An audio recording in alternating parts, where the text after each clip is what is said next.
እሺ እንዴት ናችሁ? የፖለቲካ ፊሎሶፊ በተመለከተ የምናደርገው ውይይት ባለፈው ኒኮሎ ማካቬሊን አይተን ነበር። አሁን ደግሞ ወደ ቶማስ ሆብስ እንቀጥላለን። ይህ ታላቅ ምሁር ቶማስ ሆብስ በእንግሊዘኛ ቋንቋ ከተጻፉ የፖለቲካ ንድፈ ሐሳብ ስራዎች መካከል የመጀመሪያውና በእኔ እምነት ያለምንም ጥርጥር ታላቁ የሆነውን ስራ ደራሲ ነው። የእንግሊዘኛ ስነ ጽሑፍና የድርሰት ጥበብ ሊቅ የነበረ ሲሆን ስራውም በዚህም ሆነ በሌላ በማንኛውም ቋንቋ ከተጻፉ ታላላቅ ከሆኑ ስራዎች ተርታ ይመደባል። ሌዋታን። ይህ መጽሐፍ ለፖለቲካ ፍልስፍና ያለው ስፍራ የሚልተን ፓራዳይስ ሎስት ለታላላቅ ቅኔያዊ ድርሰቶች ኢፒክ ፖይተሪ እንዳለው ቦታ ነው። እስቲ ይህንን አስቡት። ሆብስ በብዙ መልኩ ለማካቬሊ ፍጹም ተመላካች ወይም ፎይል ነበር። ለማካቬሊ ሼርሎክ ሆልምስነት የዶክተር ዋትሰንን ሚና ተጫውቷል። ሆብስ በሌላ አነጋገር ሆብስ ማካቬሊ እንዲቻል የረዳውን ነገር ስራ ላይ አውሎታል እላለሁ። እንደምታስታውሱት ማካቬሊ አዲስ አህጉር፣ አዳዲስ ስርዓቶችና ደንቦች እንዳገኘ ተናግሯል። ይህን አዲስ አህጉር መኖሪያ እንዲሆን ሀቢታት ያደረገው ደግሞ ሆብስ ነው። ማካቬሊ እንዲያው ቁጥቋጦውን መንጥሯል ማለት ይቻላል። እርሱ ሉዊስና ክላርክ ኮሎምበስ ነበር። ሆብስ ቤቶቹንና ተቋማቱን ገንብቷል። ሆብስ ዛሬም ቢሆን ስለ ዘመናዊ መንግስት ሞደርን ስቴት መነጋገራችንን የቀጠልንበትን መሰረታዊ የሆነ ቋንቋን አበርክቶልናል፣ ሰጥቶናል። ሆኖም ይህንን ጉዳይ በሆብስ ንባባችን በሙሉ ላሰምርበት እፈልጋለሁ። እርሱ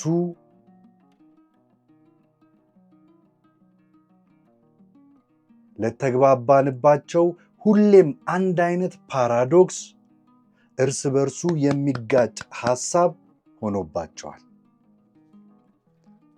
ላነበቡት ሰዎች። በአንድ በኩል ሆብስን የፖለቲካ ፍጹማዊነት ፖለቲካል አብሶሉቲዝም አንደበተ ርቱዕ ተሟጋች ሆኖ ታገኙታላችሁ።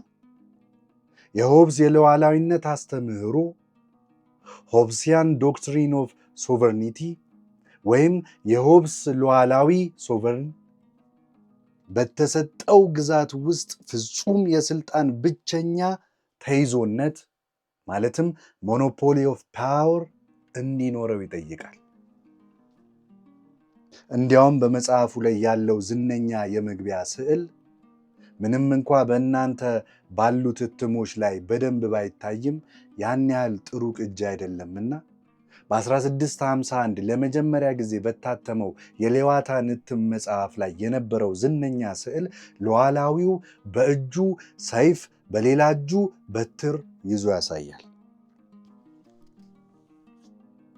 በተለያዩ ጎኖችም የሲቪልና ዓለማዊ እንዲሁም የቤተ ክህነት ስልጣን ተቋማት ተቀምጠዋል።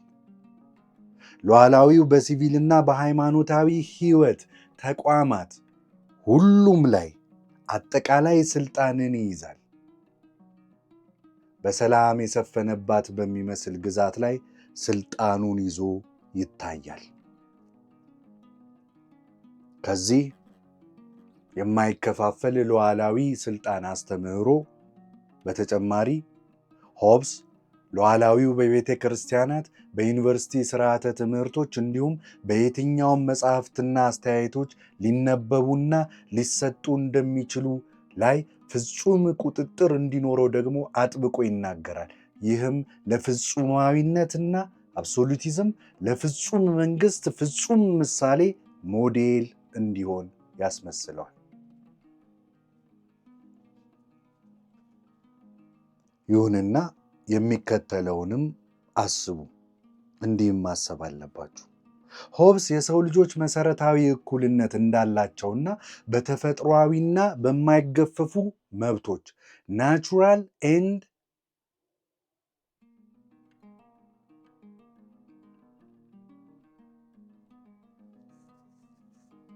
እንዳላቸው አጥብቆ ይናገራል። መንግስት በግለሰቦች መካከል የሚፈጠር የቃል ኪዳን ወይም ስምምነት አንድ አይነት ውል ውጤት እንደሆነ ይሟገታል።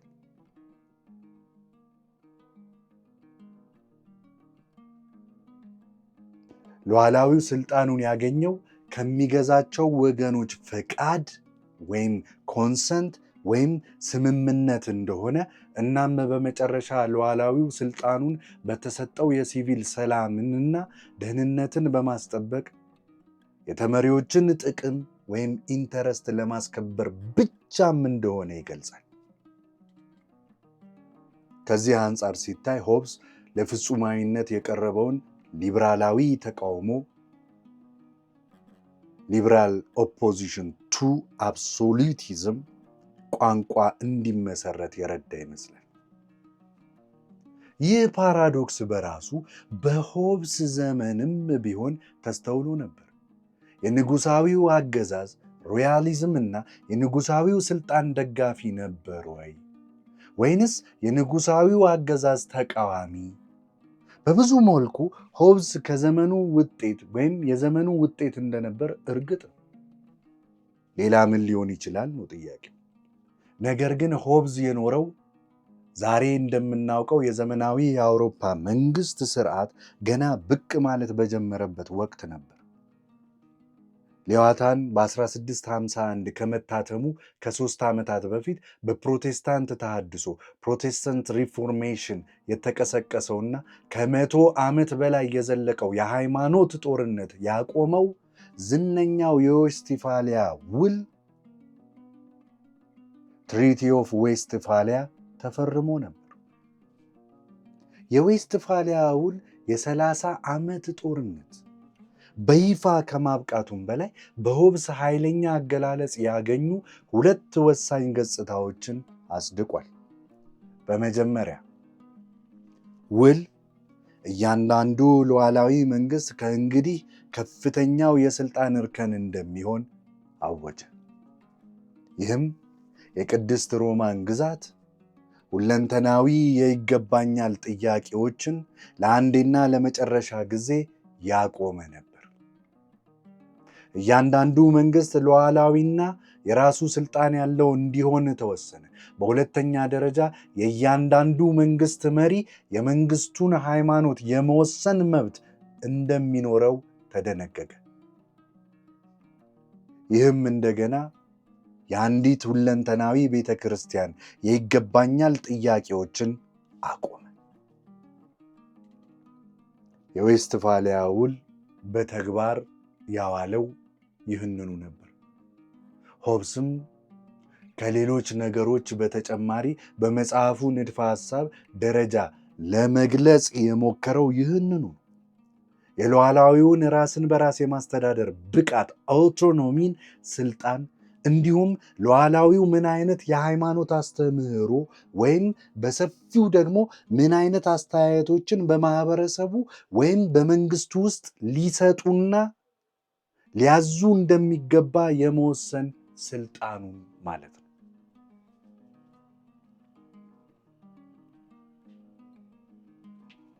ሆብስ ማን ነበር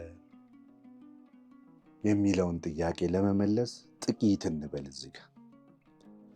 ሆብስ የተወለደው በ1588 ሲሆን ይህ ዓመት የእንግሊዝ የባህር ኃይል ዝነኛውን የስፔን አርማንዳ ወረራ የመከተበት ነበር።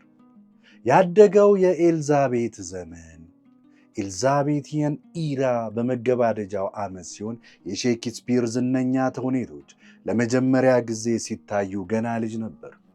ሆብስ እንደ ብዙዎቻችሁ ተሰጥኦ ያላቸው ሰዎች ስለነበር ወደ ኮሌጅ ገባ፣ ዩኒቨርሲቲ ገባ። አባቱ ከደቡብ ምዕራብ እንግሊዝ የመጣ አካባቢው ላይ ያለ ፓስተር ወደ ኦክስፎርድ የላከው ገና በ14 ዓመቱ ነበር። ከተመረቀ በኋላ ካቬንዲሽ ቤተሰብ በሚል አንድ ከፍተኛ የባላባት ቤተሰብ ውስጥ ለልጃቸው የግል አስጠኚ በመሆን ማገልገል ጀመረ። የመጀመሪያ መጽሐፉ በ1629 ያጠናቀቀው የቱሲዲዴስ የፔሎፖኔዚያን ጦርነት ታሪክን ትርጉም በመተርጎም ነበር። ቱሲዲዳይ ስለ ፕሌቶ ስንነጋገር ከዚህ በፊት ያነሳነው ታላቁ የፔሎፖኔዚያን ጦርነት ታሪክ ጸሐፊ መሆኑን ታስታውሳላችሁ። ሆብስ ተሰጥኦ ያለው ጥንታዊ ክላሲካል ስነ ጽሑፍ ምሁር ነበር። ከግል ተማሪው ከሚስተር ካቬንዲሽ ጋር በአውሮፓ አህጉር ብዙ ጊዜም አሳልፏል። በአውሮፓ በነበረበት ጊዜ ጋሊዮሊዮንና ሬኔ ዴካርትን አግኝቷቸዋል። በ1640ዎቹ በእንግሊዝ ታላላቅ የእርስ በርስ ጦርነት ሲቪል ዋር የተጀመሩበትና ንጉሥ ቻርለስ ቀዳማዊ የተገደለበት ወቅት ሆብስ እንግሊዝን ለቆ በፈረንሳይ ለመኖር ሄደ። ውጊያው በሚካሄድበት ጊዜ በክሮምዌል የተደራጁትና ንጉሱን የገደሉት የሪፐብሊካዊ ሰራዊት ስጋት የፈጠሩባቸውን ብዙ የንጉሳውያን ቤተሰቦች የባላባት ቤተሰቦችን ይዞ እንግሊዝን ለቆ ወጣ። እንዲያውም በቀዳማዊ ቻርልስ ራሱን ያጣው ንጉስ ማለት ነው። የፍርድ ሂደት ላይ የነበሩት 3 ዳኞች በኋላ የት መኖሪያ እንዳገኙ ታውቃላችሁ? በኒው ሄቨን ወደ ሄቨን መጡ። ወደ ኒው ሄቨን 3ቱ ዳኞች ዳኛ ዊሊ ጎፍና ዲክስዌል ይባላሉ። ስሙ የተወለደ ይመስላል አይደል?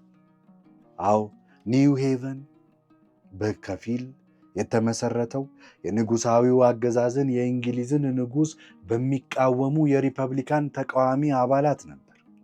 ያም ሆነ ይህ ሆብስ በጦርነቱ መቀስቀስ እጅግ ተረብሾ የነበረ ሲሆን ስለ ጦርነትና ፖለቲካዊ ህውከት መንስኤዎች በማሰላሰል ብዙ ጊዜውን ደግሞ አሳልፏል። የመጀመሪያው ትምህርታዊ ጽሑፉ ዴኪዊ ወይም አጠራሩ እንደየሰው ዴሲቬ የሚባል ትርጉሙም ስለ ዜጋ ወይም ኦን ዘ ሲቲዝን የሆነው በ1642 ታተመ።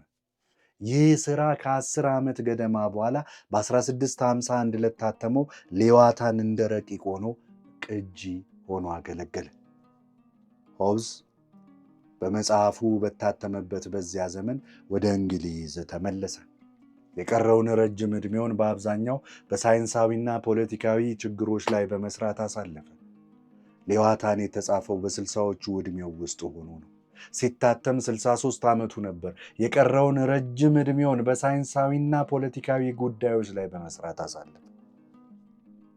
ቤሄሞት የተባለ የእንግሊዝ የእርስ በርስ ጦርነት ታሪክ የጻፈ ሲሆን ይህ መጽሐፍ የማህበራዊ ግጭት መንስኤዎች ትንተናን አናሊሲስ ኦፍ ዘ ኮዝ ኦፍ ሶሻል ኮንፍሊክት ክላሲክስ ሆኖ ቀጥሏል።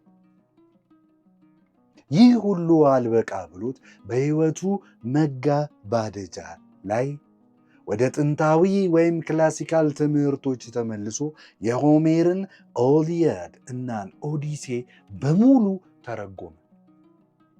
በ1679 በ91 ዓመት ዕድሜው ከዚህ ዓለም በሞት ተለየ።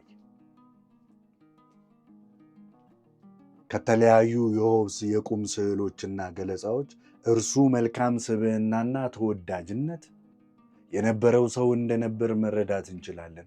የምንጠቀምበት መጽሐፍ የእርሱ ስዕል ቢይዝ ደስ ይለኝ ነበር። ነገር ግን እሱን ከሚያውቀው በሕይወት በነበረበት ጊዜ ስለ እርሱ ከጻፈው ጆን ኦብሬ ከተባለው የሕይወት ታሪክ ጸሐፊው አንድ አጭር ክፍል ላንብብላችሁ። ኦብሬ ስለ ሆብዝ እንዲህ ሲል ይጽፋል። ጠቅሳለሁ። ኦብሬ ነው፣ እንዲህ ይላል።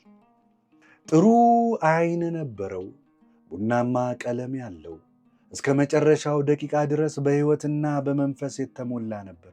በቁም ነገር ሲወያይ እነዚህ ዓይኖቹ በውስጣቸው እንዳለ የሚበራ የፊም እሳት ሆነው ያበሩ ነበር።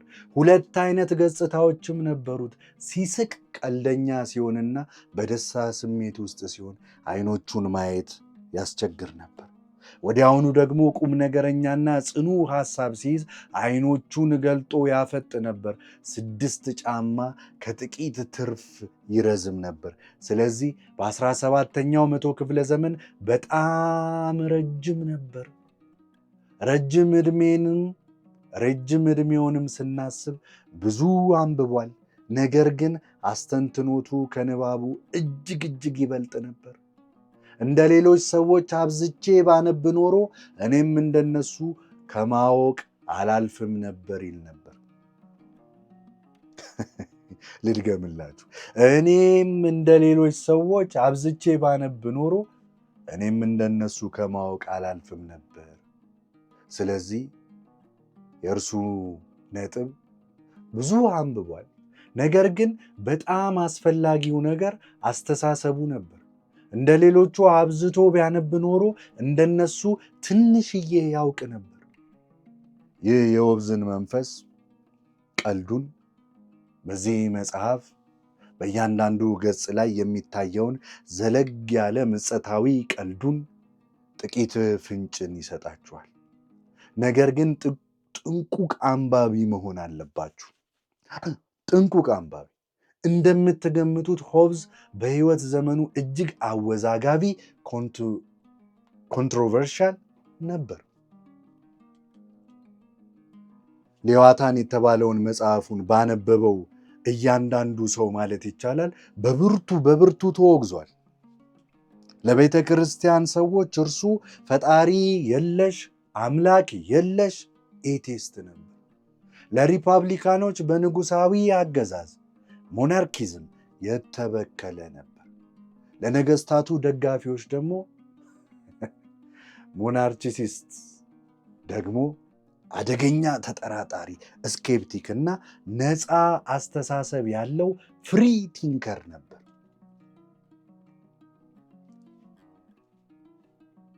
ሆብዝ ከማካቬሊ ጋር የዘመናዊው መንግስት ሞደርን ስቴት ታላላቅ ንድፍ አውጪዎች አርክቴክትስ አንዱ ነበር።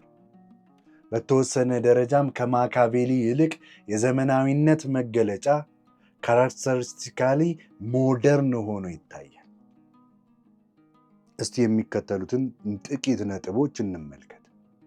ማካቬሊ ስለ ልዑሉ ማለትም ዘ ፕሪንስ ሲናገር፣ ሆብዝ ስለ ሉዓላዊነት ስለ ዘ ሶቨርን ይናገራል። ይህም ግለሰባዊ ያልሆነ ወይም በሆብዝ አገላለጽ በውል በኮንትራክት የተፈጠረ ሰው ሰራሽ አርቲፊሻል ኃይል ነው። የሆብዝ ዘዴ ከማካቬሊ የታሪካዊ ትንታኔና ከግል ተሞክሮ የተቀዳ አስተያየት ጥምረት በተቃራኒ ሳይንሳዊ መደበኛና ትንታኔያዊ አናሊቲካል ይመስላል።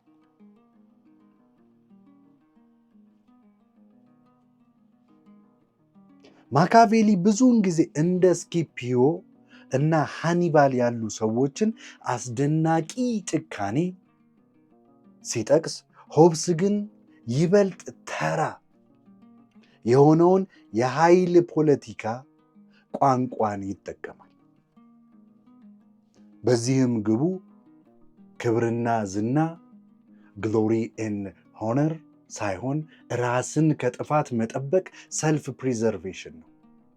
በማካቬሊ ዘንድ በሕግና በትጥቅ ላይ የነበረው ትኩረት በሆብዝ በሕጎች ላይ ባለው ትኩረት በእጅጉ ተዳክሟል።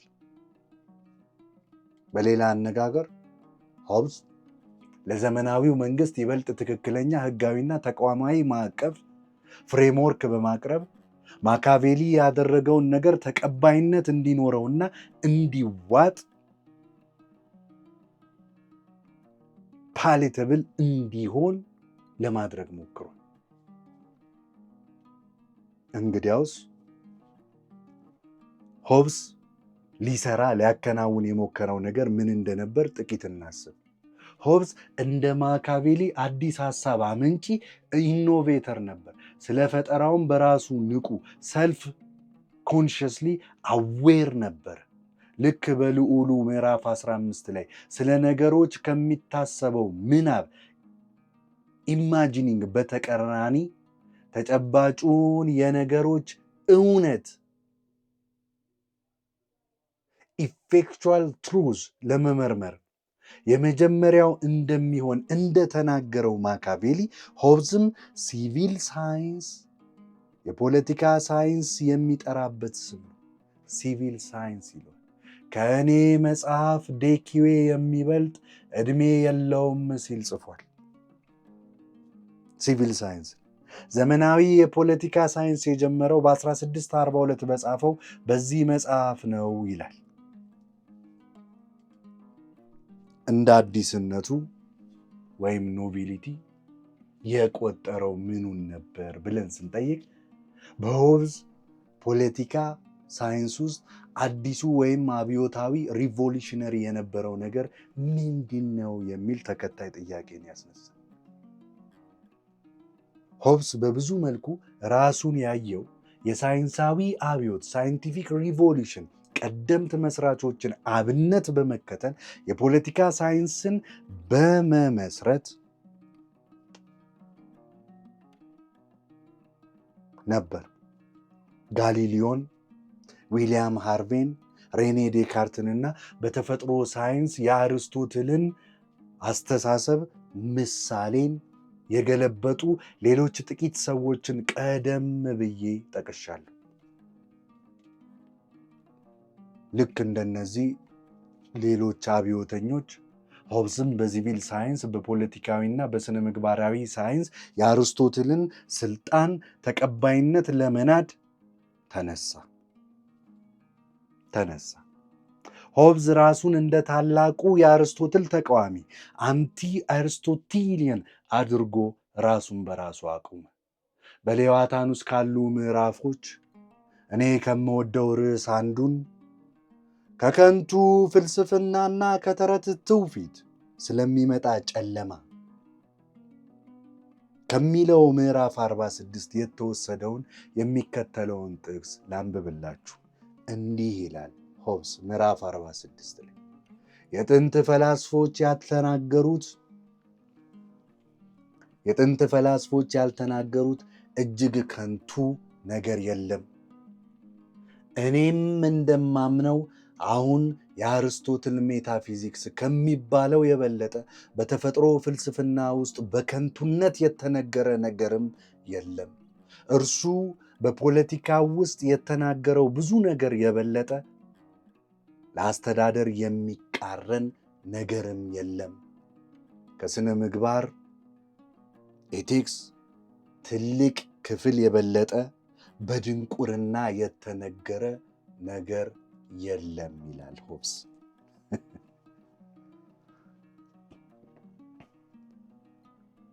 እዚህ ላይ የሆብስ ግድድር ወይም ቻሌንጅ ሲያቀርብ ታዩታላችሁ። በአርስቶትል ውስጥ እጅግ ከንቱ ተቃራኒና በድንቁርና የተነገረ ብሎ ያገኘው ምን ነበር? በአርስቶትል ላይ ከዙፋኑ ሊያወርድ የሞከረውን ምን ነበር ብለን ጥያቄውን ስናይ ሆብስ በተለይ የሚያሳስበው የዚህ አዲስ ሳይንስ መሰረቶች የመገንቢያ ጡቦች ቢልዲንግ ብሎክስ ከመጀመሪያው በትክክል የማስቀመጥ ጉዳይ ነበር። እኔ ጥቂቶቹን ብቻ እንድታነቡ ብመድብም የሌዋታን የመክፈቻ ምዕራፍ ሰብአዊ ፍጡራን ወደ ሰውነት ወይም ቦዲ፣ ሰውነት ደግሞ እንደገና ወደ ቁስነት ማተርና ስሜት ኢሞሽን የሚቀነስበትን አንድ አይነት የፖለቲካ ፊዚክስ ያቀርባል። ሰብአዊ ፍጡራን ልክ እንደ ማሽን ወደ ተንቀሳቃሽ ክፍሎቻቸው ሊቀነሱ ይችላሉ። በመግቢያው ላይ ሕይወት ምንድን ነው ሲል በአጻጻፍ ስልት ይጠይቀናል። የእግሮችና የእጆች እንቅስቃሴ ሞሽን ኦፍ ሊምብስ ካልሆነ ልብስ ምንድን ነው? ምንጭ ወይም ስፕሪንግ ካልሆነ አስተሳሰብስ ሪዝን ደስታንና ህመምን ማስሊያ መንገድ ካልሆነ ሆን ብሎ ሙሉ በሙሉ ቁሳዊ ወይም ማቴሪያሊስቲክ እና ዓላማ አልባ ነን ቴሌሎጂካል የሆነ የሰው ልጅ ተፈጥሮ ፊዚክስን ለማቅረብ ይሞክራል። እንዲያውም በሚቀጥለው ክፍለ ዘመን ላሜትሪ የተባለ የሆብዝ ፈረንሳዊው ደቀ መዝሙር የሆብዝን መስመር በመከተል ሎም ማሺን ወይም ሰው እንደ መሳሪያ የሚል ትምህርታዊ ጽሑፍን ጽፏል። የሆብስ አዲሱ የፖለቲካ ሳይንስ የሚጀምረው በዚህ መልኩ ይመስላል። ይህ አዲስ ጅምርም በብዙ መልኩ ለአርስቶትል ፊዚክስ ወይም ለአርስቶትል ፖለቲካ ሁሉን አቀፍ አማራጭ ኮምፕሬሄንሲቭ ኦልተርኔቲቭ ለማቅረብ የታለመ ነው። አስታውሱ፣ አርስቶትል ሁሉም ድርጊት ግብር ተኮር ወይም ጎል ዳይሬክትድ ወይም ዓላማ ተኮር ቲሎስ ነው ብሎ ይሟገታል። ሁሉም ድርጊቶች ጥበቃን ወይም ለውጥን፣ አንድን ነገር የተሻለ ለማድረግ ወይም ከመበላሸት ለመከላከል ያለሙ ናቸው ይላል። ሆብስ ደግሞ በበኩሉ የሰው ልጅ ባህሪ ዋነኛው ግፊት ሞቲቬሽኑ በአብዛኛው አሉታዊ ወይም ኔጋቲቭ እንደሆነ ያምን ነበር። መልካም የማድረግ ፍላጎት ሳይሆን ክፉ ነገርን የማስወገድ ፍላጎት። ለሆብስ አርስቶትል ዓለምን ያየው በተሳሳተ የቴሌስኮፕ አቅጣጫ ነበር። ለአርስቶትል ሰብአዊ ፍጡራን ግብ ወይም ቲሎስ አላቸው። ይህም ለሰብአዊ ልህቀት ሲባል ከሌሎች ጋር በማህበረሰብ ውስጥ መኖር ነው። ለሆብስ ግን ወደ ማህበረሰብ የምንገባው አስተሳሰባዊ ተፈጥሯችንን ራሽናል ኔቸርን ለማሟላት ወይም ፍጹም ለማድረግ ሳይሆን ታላቁን ክፉ ነገር ይኸውም በሌሎች እጅ መሞትን ወይም የሞት ፍርሃትን ፊር ኦፍ ዴዝን ለማስወገድ ነው ይላል።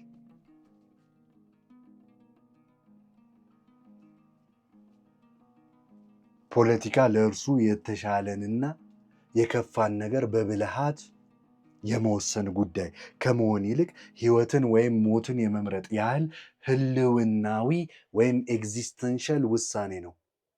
ለሆብስ በብዙ መልኩ እንደ ማካቬሊ ለፖለቲካና ለፖለቲካዊ ውሳኔ አሰጣጥ መለኪያ ሆነው የሚያገለግሉ የሕይወትና የሞት የሁከትና የጦርነት ጽንፈኛ ሁኔታዎች ናቸው።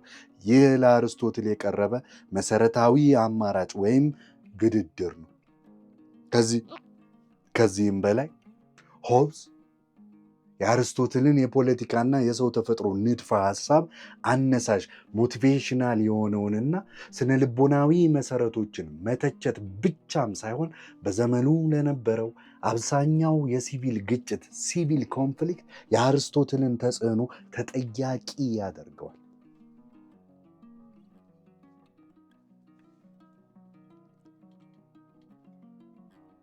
በዘመኑ በእንግሊዝ በሲቪክ ሪፐብሊካኖች ዘንድ ተቀባይነት እያገኘ የመጣው አርስቶትል በሆብስ አባባል ሰው በተፈጥሮ ፖለቲካዊ ፍጡር ነው፣ ማን ኢዝ ባይ ኔቸር ኤ ፖለቲካል አኒማል በሚለው የአርስቶትል ትምህርት ላይ ተመስርቶ ያደገ ነበር። ይህ ጥንታዊ ወይም ክላሲካል ሪፐብሊካኖች ዋና ሐሳብም ነበር። በዚህ መሰረት እኛ ሙሉ በሙሉ ሰብአዊ የምንሆነው ወይም መሆን የምንችለው በፖለቲካዊ ሕይወት ውስጥ ስንሳተፍ፣ በራሳችን ባወጣናቸው ሕጎች ራሳችንን ስንገዛ ነው። ይህ አስተምሮ ሆብስ በዘመኑ በነበሩ ዩኒቨርሲቲዎች ውስጥ ለሚሰጡ ብዙ ትምህርቶች ምክንያት እንደሆነም ይናገራል። ይህ ራስን በራስ የማስተዳደር ሰልፍ ገቨርኒንግ ፍላጎት ወይም በፖለቲካዊ አገዛዝ በፖለቲካዊ አገዛዝ ውስጥ በቀጥታ የመሳተፍ ፍላጎት ሆብስ ከታላላቅ የእርስ በርስ ጦርነት ስር ነቀል መንስኤዎች አንዱ እንደሆነ ያየው ጉዳይ ነው።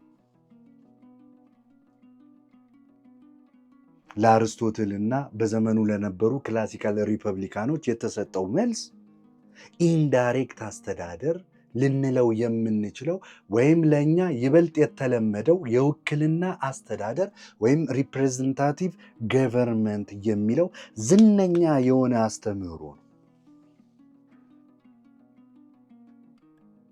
ለሆብስ ሉዓላዊው ህዝቡ ወይም የህዝቡ አንጃ በህብረት አቅማቸው ኮሌክቲቭ ካፓሲቲ በቀጥታ የሚገዛ አይደለም። ለሆብስ ሉዓላዊው በተወካያቸው ስብዕና ውስጥ በሰው ሰራሽ መንገድ እንደገና የተገነባ አርቲፊሻሊ ሪኮንስትራክትድ የህዝብ ፈቃድ ወይም ዊል ሉዓላዊው ተወካይ ለሰዎቹ ፍቃድና ስሜቶች ወይም ፓሽንስ እንደ ማጣሪያ ፊልተር ሆኖ ደግሞ ያገለግላል። ሉዓላዊው የእኔ ወይም ያንተ ፈቃድ ቀጥታ መገለጫ ሳይሆን ራሴን በራሴ የመግዛት ተፈጥሯዊ ፍላጎቴ ረቂቅ ወይም አብስትራክት መገለጫ ነው። በሌላ አነጋገር ሆብስ በፖለቲካ አገዛዝ ውስጥ በቀጥታ ለመሳተፍ ከመፈለግ ይልቅ ሉዓላዊ ብሎ በሰየመው በዚህ ሰው ሰራሽ ሰው ወይም ተወካይ ለመገዛት በመስማማት ከፖለቲካ እንድንርቅ ይፈልጋል። ለዚህ ሰው በመስማማት ከፖለቲካ እንድንርቅ ነው የሚፈልገው። በመግቢያው ላይ እንዲህ ይላል፣ በጥበብ ወይም አርት አማካኝነት ያ ታላቁ ሌዋታን ተፈጥሯዊ ኮመንዌልዝ ወይም መንግስት ተብሎ የሚጠራው እርሱም ሰው ሰራሽ ሰው ወይም አርቴፊሻል ማን ቢሆንም ከተፈጥሯዊው ሰው በቁመትና በጥንካሬ ይበልጣል። የተፈጠረውም ለተፈጥሯዊ ሰው ጥበቃና መከላከያ እንዲሆን ነው ይላል። ሉዓላዊው ወይም ሌዋታን ይህ ታላቅ ሰው ሰራሽ ሰው ዛሬ እኛ ቢሮ ወይም ኦፊስ የምንለው ጋር ይመሳሰላል። ለምሳሌ ስራ አስፈጻሚ ቢሮ ኤክስኪዩቲቭ አስ አን ኦፊስ ስንል እንደምንገልጸው ምንም እንኳ በአሁኑ ጊዜ በአንዳንድ የስራ አስፈጻሚ ውሳኔዎቻችን ይህ አጠያያቂ ሊሆን ቢችልም ሆብስ ሉዓላዊ የሚባል የፖለቲካ ቢሮን ግን ፈጥሯል። አሁን ካነበብኩላችሁ የመግቢያ አረፍተ ነገር ውስጥ የተጠቀመበት ቋንቋ በጥበብ ወይም አርት አማካኝነት ያ ታላቁ ሌዋታን ተፈጥሯል የሚለው በጥበብ ወይም አርት የሚለው ቃል ዓላማውን በጥልቅ የሚገልጥ ነው። በአንጻሩ ለአርስቶትል ጥበብ በተፈጥሮ ላይ ይመሰረታል። ማለትም ፕሪሰፖዝ ነው። በሌላ አነጋገር ተፈጥሮ ከጥበብ ትቀድማለች። ተፈጥሮ ለቀጣይ ጥበቦች ሁሉ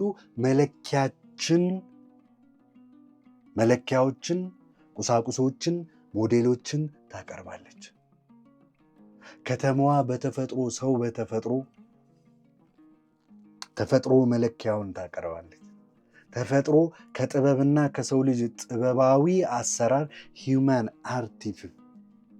አርቲፊስ ትቀድማለች። ለሆብዝ ግን ይህንን በአንጻሩ አስቡት። ጥበብ ተፈጥሮን መኮረጅ ብቻ አይደለም፣ ይልቁንም ጥበብ አዲስ አይነት ተፈጥሮን፣ ሰው ሰራሽ ተፈጥሮን፣ አርቲፊሻል ኔቸርን፣ ሰው ሰራሽ ስብዕናን፣ አርቲፊሻል ፐርሰን መፍጠር ትችላለች። በጥበብ አማካኝነት ታላቁ ሌዋታን ተፈጥሯል። በትክክል በተረዳነው ጥበብ አማካኝነት ጥበብ ስል የሰው ልጅ አሰራር ሂውመን ሜኪንግ የሰው ልጅን ብልሃት የሰው ልጅን ጥበባዊነት ማለት ነው። ተፈጥሮን መኮረጅ ብቻም ሳይሆን መለወጥ የራሳችን ምርጫ ወደ ሆነው ነገር ተፈጥሮን መቀየር እንችላለን። ጥበብ እዚህ ላይ ኪነ ጥበብና ሳይንስ አርትስ ኤንድ ዘ ሳይንስ ስንል እንደምንጠቀመው የሳይንስ ተቃርኖ አንቲቴሲስ ሆኖ መረዳት የለበትም። ይልቁንም ሳይንስ ከፍተኛ የጥበብ አይነት ነው። ሳይንስ ከፍተኛ የሰው ልጅ አሰራር ሂውመን ሜኪንግ አይነት ነው። ሳይንስ ወደ ሆብስ በቀላሉ አስተሳሰብ ሪዝን ብሎ የሚጠራው የሰው ልጅ ጥበባዊ አርትፉልነስ ሙሉ የሆነ መገለጫ ነው። እናም በምዕራፍ 5 ላይ እንዲህ ይለናል፣ እጠቅሳለሁ። ሌዋታን ምዕራፍ 5 ላይ አስተሳሰብ ወይም ሪዝን እንደ ስሜት ሕዋስ ሴንስ እና ትዝታ ሚሞሪ ከእኛ ጋር የተወለደ አይደለም፣ በልምድ ወይም ኤክስፔሪየንስ ብቻም የሚገኝም አይደለም። ወይም ይህንን ሆብስ ብልሃት ወይም ፕሩደንስ ይለዋል። ነገር ግን በኢንዱስትሪ በጥረት በስራ የሚገኝ ነው። በመጀመሪያ ነገሮች ላይ ትክክለኛ የሆኑ ስያሜዎችን ኔምስ በመስጠት በሁለተኛ ደረጃ ደግሞ ጥሩና ስርዓት ያለው ዘዴ ወይም ሜተድን በማግኘት ይለናል። እነዚህን ቃላት አስቧቸው።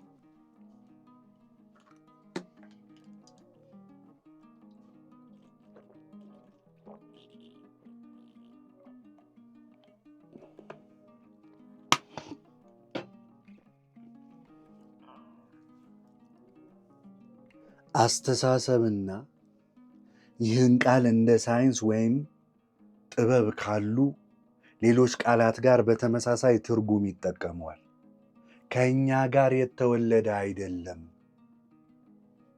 እንዲሁም የዘረመል ስጦታ ጄኔቲክ ኢንዶመንት አይደለም፣ እንዲሁም የልምድ ውጤት ደግሞ ብቻም አይደለም። ይልቁንም አስተሳሰብ በኢንዱስትሪ በስራ አማካኝነት የሚገኝ ነው ይላል። በመጀመሪያ በነገሮች ላይ ትክክለኛ ስሞችን በመስጠት ሁለተኛም ጥሩና ስርዓት ያለው የጥናት ዘዴን በማግኘትን ይዳብራል ይላል። አስተሳሰብ ተፈጥሮን በሳይንስ ድል ለመንሳት ኮንኩዌስት ለማድረግ የሚያስችል ዘዴን የመጠቀም ጉዳይ ነው። ሆብስ ሳይንስ ሲል የመዘዞች ማለትም ኮንሲኩዌንስስ እውቀት ማለቱ እንደሆነ ይነግረናል። በተለይም እንዲህ ይላል፣ አንድ ነገር እንዴት እንደሚከሰት በምን መንስኤ እና በምን መልኩ እንደሆነ ስንመለከት ተመሳሳይ መንስኤዎች በእኛ ቁጥጥር ስር ሲሆኑ ተመሳሳይ ውጤቶችን እንዲያመጡ እንዴት ማድረግ እንደምንችል ማየት እንችላለን ይላል። ተመሳሳይ ውጤቶችን እንዲያመጡ ማድረግ የሚለውን አስቡት።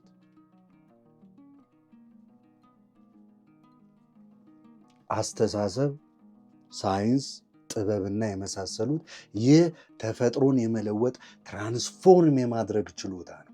አስተሳሰብ፣ ሳይንስ፣ ጥበብ ተመሳሳይ መዘዞችን ተከትሎ ተመሳሳይ ውጤቶችን የሚያስገኝ ዘዴን በመጠቀም በሌላ አነጋገር በሆብስ ስራዎች ሁሉ ስር ነቀል ለውጥ አምጪ ራዲካሊ ትራንስፎርማቲቭ የሆነ የአስተሳሰብ የእውቀትና የሳይንስ የፖለቲካ ሳይንስ የሲቪል ሳይንስ እይታ አለ ማለት ነው። አስተሳሰብ ቀላል ምልከታ ወይም ኦብዘርቬሽን አይደለም።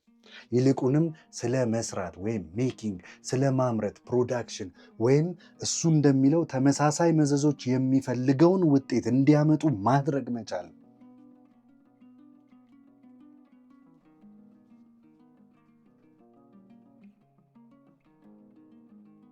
ሆብስ የፖለቲካ ሳይንስ ሊኖር ይችላል ብሎ ያምናል። የሲቪል ሳይንስ ሊኖር ይችላል ይላል። ምክንያቱም ፖለቲካ የሰው ልጅ አሰራር ሂውማን ሜኪንግ የሰው ልጅ ድርጊት ጉዳይ ነውና የፖለቲካውን ዓለም ልናውቀው እንችላለን። የፖለቲካ ሳይንስን ልንፈጠር እንችላለን። ምክንያቱም እኛው ራሳችን የሰራነው ሜኪት ነገር ነውና በእኛ የተገነባ ኮንስትራክትድ የሆነ ነገር ነውና። እዚህ ላይ የሆብስ ግብ እውቀትን፣ ሳይንስን በተፈጥሮ ወይም በእድል ወይም ፎርቹና ላይ ካለው ጥገኝነት ዲፔንደንሲ ነፃ ማውጣት ወይም ሊብሬት ማድረግ ነው። ሳይንስን ተፈጥሮን እንደገና መስሪያ ወይም ሪሜኪንግ ፍላጎታችንን እንዲያሟላ አድርጎ መለወጫ መሳሪያ በማድረግ ጥበብ በተለይም የፖለቲካ ጥበብ ተፈጥሮን እንዲያውም የሰውን ተፈጥሮ እንደገና የማደራጀት ሪኦርደሪንግ ጉዳይ ነው። አያችሁ፣ እንደ ሆብስ አባባል ከሆነ በመጀመሪያ ወደ መሰረታዊ ክፍሎች ወይም ዩኒትስ በመበተን ሪዞልቪንግ ከዚያም የሚፈለገውን ውጤት እንዲያስገኝ አድርጎ እንደገና በመገንባት ሪኮንስትራክቲንግ ውስጥ በመግባት ልክ በቤተ ሙከራ ውስጥ እንዳለ ፊዚስት መሆን ማለት ነው። ይህ በማካቬሊ በምዕራፍ 25 ላይ እድልን ወይም ፎርቹና ወይም አጋጣሚን ለክን ለመቆጣጠር ማስተር ለማድረግ ላቀረበው ዝነኛ የሆነ ጥሪ የሆብዝ መልሱ ነው። ነገር ግን ሆብስ ከማካቬሊ አንድ ደረጃ ይሄዳል ማለት ይቻላል።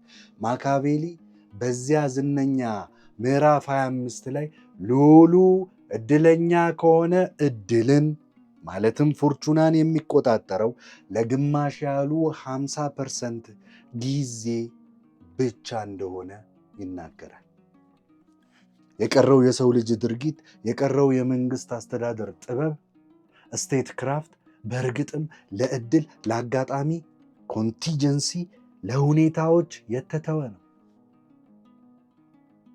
ሆብስ ግን በትክክለኛው ዘዴ፣ በትክክለኛው ጥበብ ወይም ሳይንሳዊ አስተምህሮ ወይም ዶክትሪን ከታጠቅን በመጨረሻ የተፈጥሮ ጌቶችና ባለቤቶች ማስተርስ ኤንድ ፖሴሰርስ ኦፍ ኔቸር ልንሆን እንደምንችል ያምናል። ይህን የተፈጥሮ ጌቶችና ባለቤቶች የሚለውን ቃል የተጠቀምኩት የሆብስን ሳይሆን ከዴካርት ዲስኮርስ ኦፍ ሜተድ 6ኛው ክፍል ላይ፣ ምክንያቱም የሆብስን ምኞት በትክክል ይገልጸዋል ብዬ ስላመንኩና ስለማስብ የፖለቲካ ሳይንስን መፍጠር ብቻም ሳይሆን በሳይንስ ላይ የተመሰረተ ስለዚህም በትክክለኛው የሲቪል ሳይንስ ላይ የተመሰረተ የማይሞት ወይም ኢሞርታል ኮመንዌልዝ መፍጠር በዚህ ሌሎች ቀደምት ማህበረሰቦች ያጋጠሟቸውን ለውጣ ውጥ ወይም ፍላክቹዌሽን ወይም መበስበስ፣ ዲኬ፣ ጦርነትና ግጭት የማይነካው አድርጎ መስራት። በሌላ አነጋገር በሆብዝ መጽሐፉ አጭር መግቢያ የመክፈቻ ምዕራፎች ውስጥ በዚህ አስደናቂ መጽሐፍ ስር ያለውን እጅግ ግዙፍ ለውጥ አምጪ ትራንስፎርማቲቭ የሆነና በእውነትም አብዮታዊ ወይም ሪቮሉሽነሪ መንፈስ ማየት ትጀምራላችሁ። እንግዲህ ከዚህ ወዴት እንሄዳለን ነው ጥያቄው። ከዘዴ ጥናት ሜቶዶሎጂ እና ከሳይንስ ወደ ፖለቲካ እንሸጋግራለን። የሆብስ ታላቅ ጥያቄ ምንድን ነው? አዲስ መጽሐፍ ስትጀምሩ ደራሲው ሊመልስ የሚሞክረው ጥያቄ ምንድን ነው ብሎ ራስን መጠየቅ ሁሌም አስፈላጊ ነው። ይህን መመለስ ሁሌም ቀላል ደግሞ አይደለም። ምክንያቱም አንዳንድ ጊዜ ጥልቅ ወይም መሰረታዊ ጥያቄዎቻቸውን በግልጽ አያስቀምጡትምና። በሌዋታን ጉዳይ እኔ እንደምጠቁመው የሆብዝ ማዕከላዊ ጥያቄ ስልጣን ወይም አውቶሪቲ እንዲኖር የሚያደርገው ምንድን ነው የሚለው ነው። የስልጣን ምንጩ ምንድን ነው? እና ህጋዊ ወይም ስልጣንን ሌጂትሜት ህጋዊ የሚያደርገው ምንድን ነው ልትሉ ትችላላችሁ። ምናልባት ጥያቄው ህጋዊ ስልጣን እንዲኖር የሚያደርገው ምንድን ነው የሚል ይሆናል። አያችሁ፣ ይህ ዛሬም ስለ ሀገር ግንባታ ኔሽን ቢልዲንግ እና አዳዲስ መንግስታትን ስለመገንባት ስናስብ ለእኛ ትልቅ የሆነ ጥያቄ ነው። ህጋዊ ስልጣን እንዴት መፍጠር ይቻላል? በግልጽ እንደሚታየው ዛሬ ኢራቅ ውስጥ እዚያም እዚህም ያሉ ሰዎች ህጋዊ ስልጣን ምን ሊሆን ይችላል በሚለው ጉዳይ ሲታገሉ ይህ ትልቅ ችግር አለ። ምናልባትም የሌዋታን ቅጂዎችን በአውሮፕላን ልንጥልላቸው ይገባል። አይ ቲንክ ለሀገራችንም ጭምር ለኢትዮጵያ። ምክንያቱም የሆብዝ መሰረታዊ ጥያቄ ይህ ነው። ይህን ጥያቄ በመካድ ብዙ እያየን ነው በዚህ ዘመን። አሁን ይህንን በምቀርጽበት ጊዜ ጦርነት በብሔር፣ በጎሳ፣ በሰፈር። ስለዚህ የሆብዝ የእርሱ ጥያቄ ከዚህም ይልቃል። በባዮሎጂያዊ ራሳቸውን የቻሉ ባዮሎጂካሊ አውቶኖመስ ጉዳዮችን በተለያየ መንገድ የሚፈርዱና የሚያዩ አንዳቸው ሌላውን ማመን የሚችሉ እርግጠኛ መሆን የማይችሉ ግለሰቦች እንዴት የጋራ ስልጣንን ኮመን አውቶሪቲን ሊቀበሉ ይችላሉ? እንዴት ሊሆን ይችላል? እና እንደገና ይህ ስልጣንን የሚመሰርተው ምንድን ነው ብቻም ሳይሆን ስልጣንን ህጋዊ የሚያደርገውስ ምንድን ነው የሚለው ነው። አያችሁ፣ ይህ ለሆብዝ ብቻም ሳይሆን እርሱ እንዲመሰረት ለረዳው መላው የማህበራዊ ውል ሶሻል ኮንትራክት ወግ ወይም ትራዲሽን መሰረታዊ የሆነ ጥያቄ ሆኖ ቀጥሏል። አሁንም አለ። በእርግጥም ስልጣንን ህጋዊ የሚያደርገው ምንድን ነው የሚለው ጥያቄ ሊነሳ የሚችለው ስልጣን ራሱ ጥያቄ ውስጥ ሲገባ ብቻ ነው። ይህ ማለት ስልጣንን የሚገዙ ህጎች ሲፈርሱ በችግር ወይም ክራይሲስ ጊዜያት ነው። ይህ በእርግጥም በሆብዝ ዘመን በእርስ በርስ ጦርነትና በችግር ዘመን እውነት ነበር። ስልጣንን ህጋዊ ወይም ተቀባይነት ያለው የሚያደርገው ምንድን ነው? አሁን በኢትዮጵያችን ውስጥ እየጠየቅን ያለው ጥያቄ ነው። ስልጣኑን ህጋዊ እና ተቀባይነት ያለው የሚያደርገው ምንድን ነው? ተቀብለነው በየጫካው እርስ በርስ ከመገዳደል የምንወጣው እንዴት ነው? ህጋዊ የምናደርገው ስልጣኑን እንዴት ነው? ይህ በ16 ማለትም በ17ኛው ክፍለ ዘመን ታላቁ እንግሊዛዊ የፖለቲካ ፈላስፋ ሆብዝ የጠየቀው ጥያቄ ነው። እስካሁን እኛ መመለስ ያልቻልነው ማለት ነው።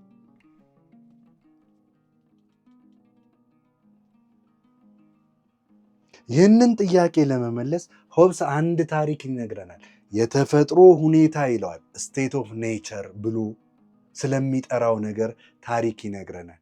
ይህን ቃል የፈጠረው እርሱ ባይሆንም ስሙ ግን ከዚህ ቃል ጋር ለዘላለም ተቆራኝቶ ተገኝቷል። የተፈጥሮ ሁኔታ በኤደን ገነት መጽሐፍ ቅዱሳዊ ታሪክ ውስጥ እንዳለው የወደቅንበት የጸጋ ስጦታ ጊፍት ኦፍ ግሬስ አይደለም። እንዲሁም አርስቶትል ፖሊስ ወይም የግዛት ከተማ በተፈጥሮ ያለ ነው ሲል በተወሰነ መልኩ እንዳስቀመጠው አይደለም። የተፈጥሮ ሁኔታ ፖለቲካዊ ሁኔታም አይደለም። ለሆብዝ የተፈጥሮ ሁኔታ የግጭትና የጦርነት ሁኔታ ኮንዲሽን ኦፍ ኮንፍሊክት ኤንድ ዋር ነው። የጦርነት ሁኔታ ሲል በፍርሃት ሊይዘን የሚችል እውቅና ያገኘ ስልጣን ሪኮግናይዝድ አውቶሪቲ የሌለበትን ሁኔታ ማለቱ ነው። እንዲህ ያለው ሁኔታ የጦርነት ሁኔታ ግልጽ ጦርነት ኦፕን ዋርፌር ሊሆን ይችላል። ነገር ግን የግድ ደግሞ አይደለም። ውጊያን ወይም በትልን ሊያመለክት ይችላል። ነገር ግን ሆብስ እንደሚለው የመጋጨት ፍቃድ ዊል ቱ ኮንቴንድ ብቻ፣ ግጭት ውስጥ የመግባት ፍላጎት ወይም ፈቃድ ብቻ ሁኔታውን ወደ ተፈጥሮ ሁኔታ፣ ወደ ጦርነት ሁኔታ ይለውጠዋል። በሌላ አነጋገር ቀዝቃዛ ጦርነት ወይም ኮልድ ዋር ልንለው የምንችለው ይህን ጭምር ሊያካትት ይችላል። ሁለት ጠበኛ ወገኖች አንዱ ሌላው ምን እንደሚያደርግ እርግጠኛ ሳይሆን በአንድ አይነት እንቅፋት ተለያይተው የሚተያዩበት ሁኔታ። ስለዚህ የተፈጥሮ ሁኔታ የግድ የትክክለኛ ውጊያ ሁኔታ አይደለም። ነገር ግን እሱ የመዋጋት የታወቀ ዝንባሌ known disposition to fight ብሎ የሚጠራው ነው።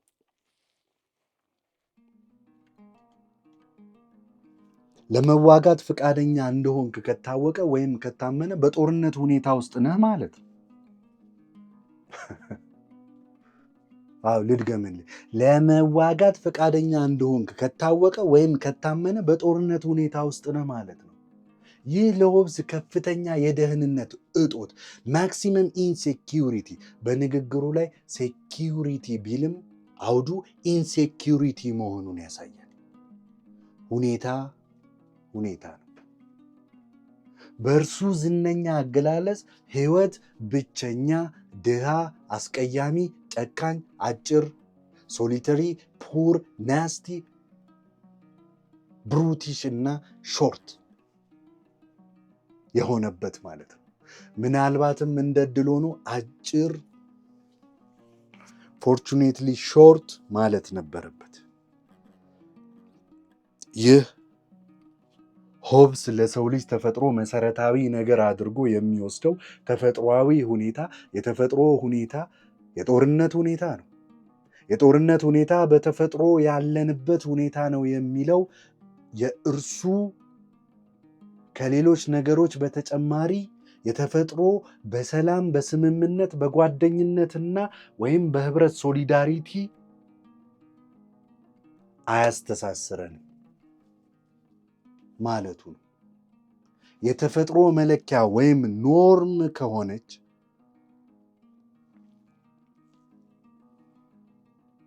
ወደ ሰላም ጓደኝነትና ከሌሎች ጋር ህብረት እንዲኖረን አታዘንም ወይም አታዘነብንም።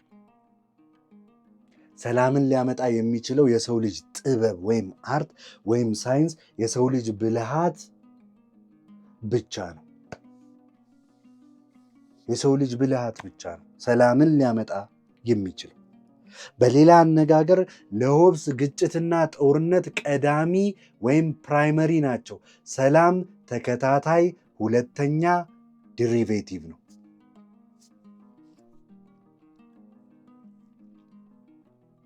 ይቅርታ።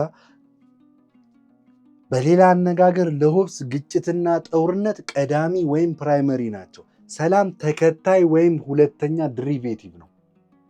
ስልጣን የስልጣን ግንኙነት በመካከላችን በተፈጥሮ የሚፈጠሩ አይደሉም። ይልቁንም እንደ ሲቪል ሳይንስ ሁሉ የብልሃት ወይም የጥበብ ውጤቶች ናቸው። ስለዚህ ጥያቄው ለእኛ በሆብስ ዘመንም አንባቢዎችን በጽኑ እንደተገዳደረው ሁሉ ይቀራል።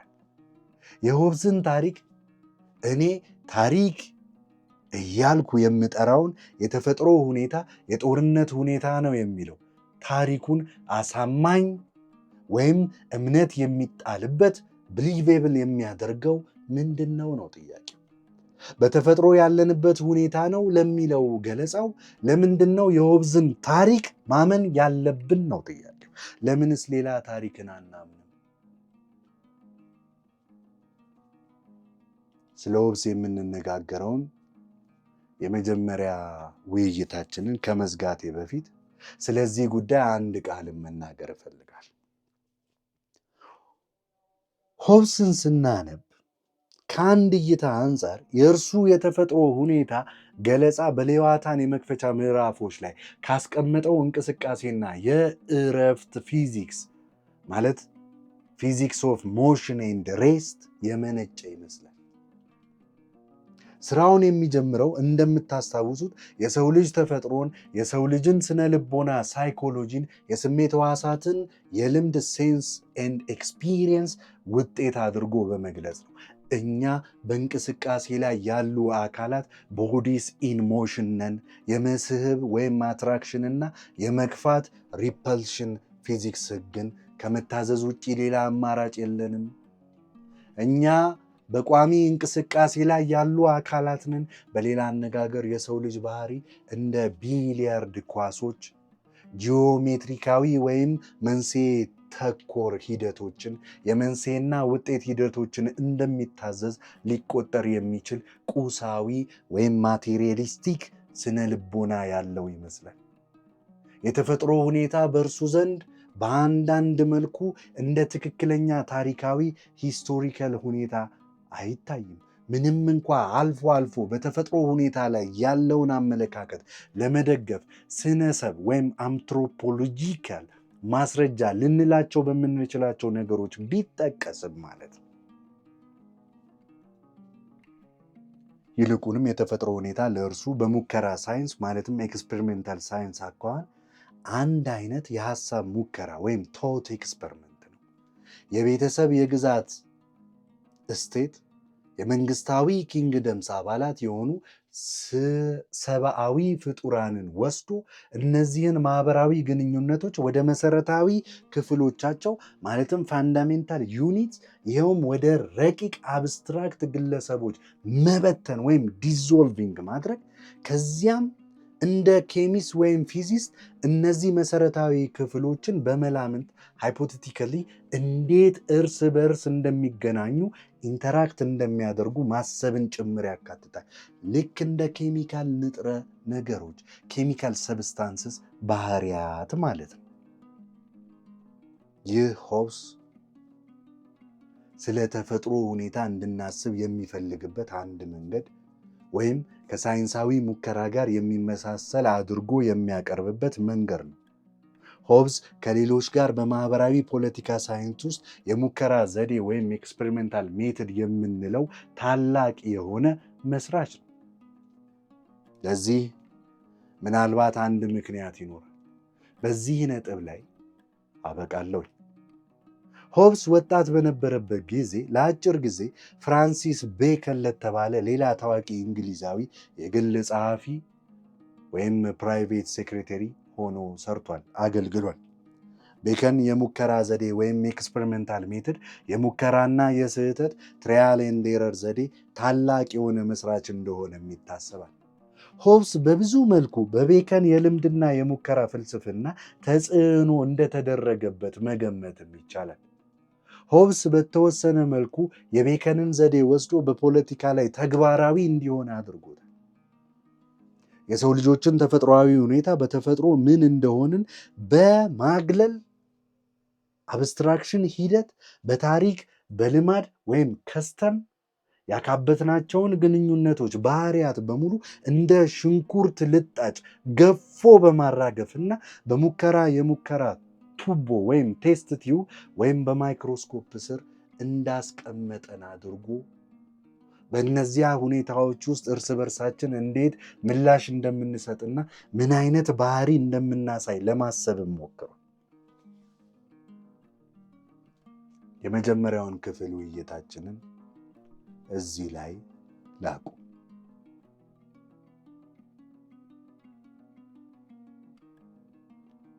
በሚቀጥለው እስከምንገናኝ መልካም ጊዜ።